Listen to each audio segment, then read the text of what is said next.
As always, Sejal has set the agenda beautifully. And we have to actually work on our emotions. We have by becoming emotionally unshakable. Because we all struggle with this. Our emotions going crazy sometimes. And you know those moments, let's say when your little brother borrows your favorite shirt without asking, and suddenly you are yelling like a volcano erupting. Or when your boss sends that email with urgent in the subject line, and your heart starts racing before you even open it. So we have all been there. But what if I told you that you could be like a tree with deep roots, where storms might sway your branches, but they can't knock you over? And that's what emotionally unshakable is all about. So let's today work on this, that how to plant those roots. So first, let's clear something up. Being emotionally stable doesn't mean being emotionless like a robot. That's not the goal. So let's imagine you're playing a video game, and when you first start, you might mash all the buttons when a tough enemy appears. You're still learning to play. You panic, you lose, and the game over. But after practicing, you learn to use the right buttons at the right time. So you're still playing with energy and excitement, but you are in control now. So that's emotional stability, not suppressing your feelings, but choosing how you respond to them. Think about water. When it's in a cup, it's stable and useful. But when it's spilled all over your work or even your phone, it's the same water, but now it's causing problems. Many of us, in fact, especially if I talk about myself, I love watching beaches. Now, at that time, when I'm vacationing, that water is calm. The expanse is beautiful. And what if, when the tsunami comes, that same water becomes life threatening? So, our emotions are like that. Same feelings, different containers. So, here's something cool about your brain. You have this tiny almond shaped part called the amygdala. Now, it's like your brain's security guard, always on the lookout for danger. Let's say you're walking to school or walking on the road, and a dog barks loudly at you from behind a fence. Before you even think that that's a scary dog, your heart is already racing. And that's your amygdala pulling the emergency brake. And this was super helpful when humans had to run from lions thousands of years ago. But today, that same system goes off when your friend doesn't text you back or when you have to give a presentation in class.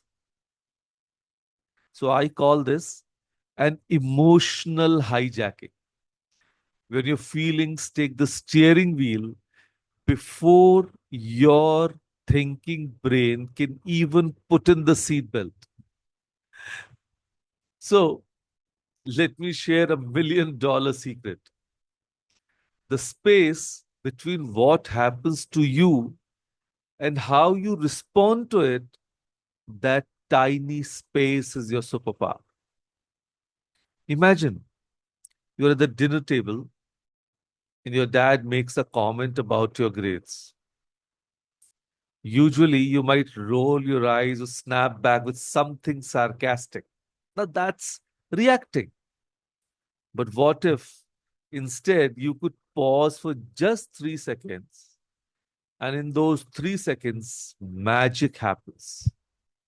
You get to choose a response instead of just reacting. And this reminds me of traffic lights.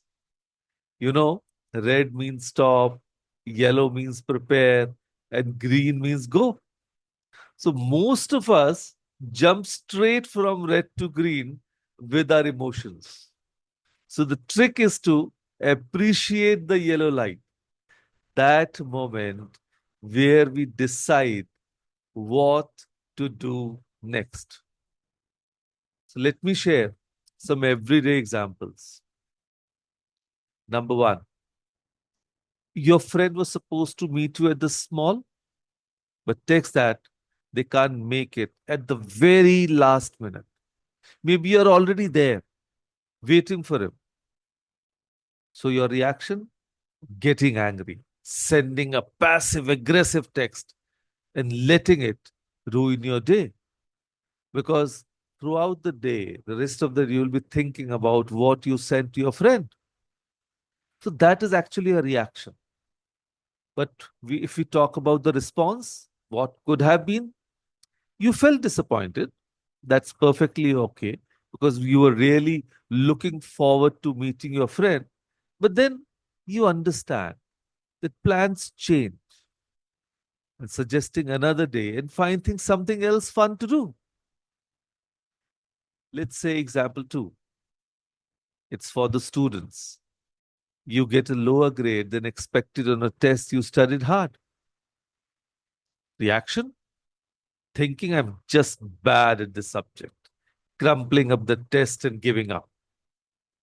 But if you would have been responsive, once again, you would feel disappointed because you did badly. So that's perfectly an okay emotion. But asking the teacher where you went wrong, making a plan to improve, and remembering that one test doesn't define your intelligence. So the same can be a case with your kids. Because all of you, most of you, in fact, are parents. So your kid did something wrong or got a bad grade.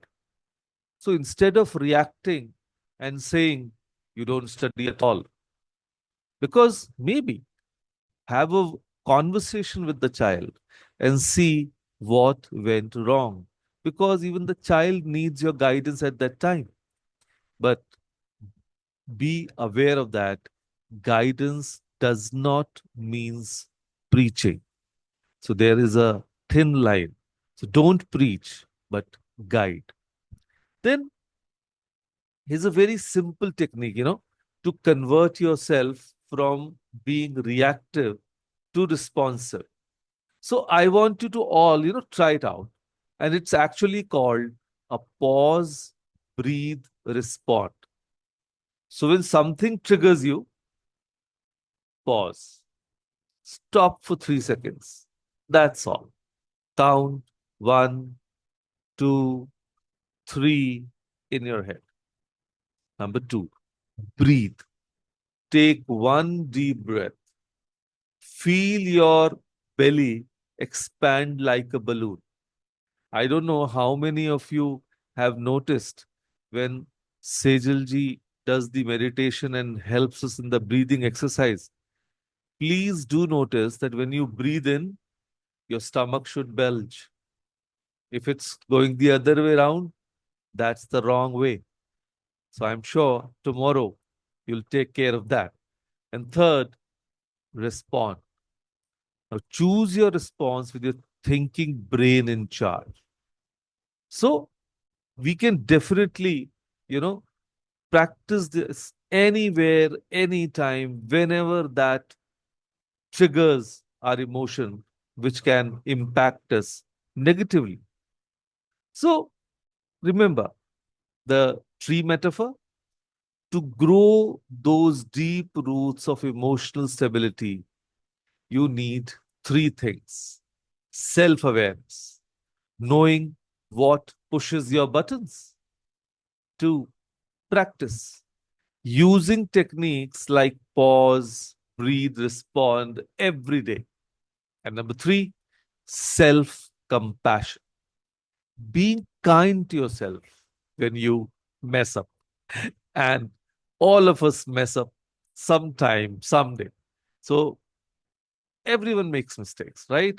But it is what how we respond to situation that makes all the difference. So building emotional strength is like building physical strength. You don't go to the gym once and expect muscles. You train consistently, and over time you get stronger. So let's take 30 seconds right now to think about something that triggered you recently. Maybe someone said something that hurt your feelings, or you faced a disappointment. Mothers worried about kids, spouses having a fight with them for some reason. And now, to take that pause, think, what is your trigger? And then ask yourself, how did I react in the moment? What was happening in my body? Was my heart racing? Was my face hot? And if I could go back to that very moment, if I get a chance to relive that moment, how might I respond differently using what we've discussed a little while ago? So picture two boats on ocean during a stream. The first boat has no anchor and is tossed around by every wave, eventually crashing into rocks. The second one, it has a strong anchor. It still feels the waves and rises and falls with them, but it doesn't get pulled away from its course. So your emotional stability is like that anchor. It doesn't prevent the storms of life, but it keeps you from being carried away by them. So, my challenge to you today is very, very simple. For the next week, practice being the anchored boat. When you feel triggered, whisper it to yourself, pause, breathe, respond, and create that tiny space between what happens to you and how you choose to respond. Start with just one emotional trigger in your life. Maybe it's your siblings annoying you.